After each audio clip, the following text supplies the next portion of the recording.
Good morning, everybody. It is a great pleasure for me to welcome all of you here and to be able to speak with you, at least in this medium. I'd love to be there in person.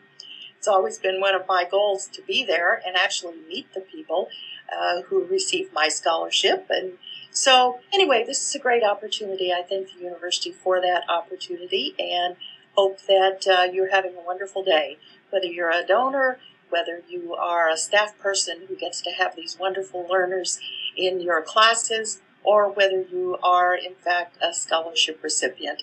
It's great for you to be able, I'm sure, to be together and celebrate a bit. I live today in Bozeman, Montana, but I'm talking with you from Austin, Texas. This is the fourth state capital in 4 days for me. And that's a typical week for me to be all over the country. And, I often stop and reflect. This is a very different world for me from the one of 1966. So I want to take you back a little bit. Now, young people, just bear with me. This is an old woman telling her story. So in 1966, I was a high school senior at Doniphan High School. You haven't heard of it. I'm not really surprised.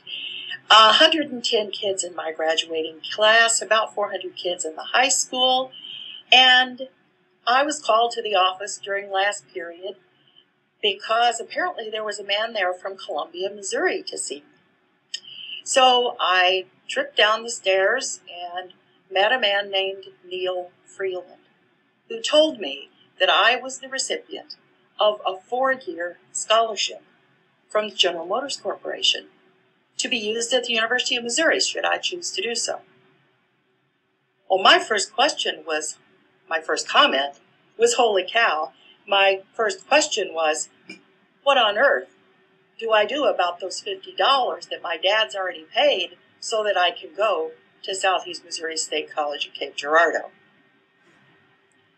From 1966 to 1970, I was at Mizzou.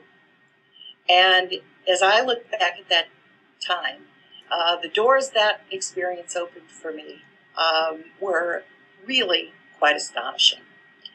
And the reason I give a scholarship is because somebody gave one for me.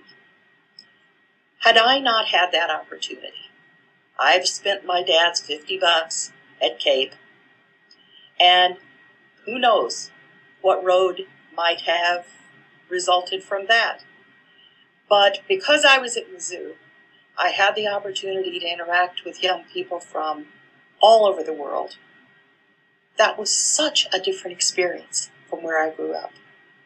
I had an opportunity to take on leadership roles and learn a little about what I could do, stretch my wings a little bit, meet terrific people like Mac Jones, whose tragic recent death was just such a blow, and Bill Bondison, and other terrific people who've been contributors for decades to the University of Missouri.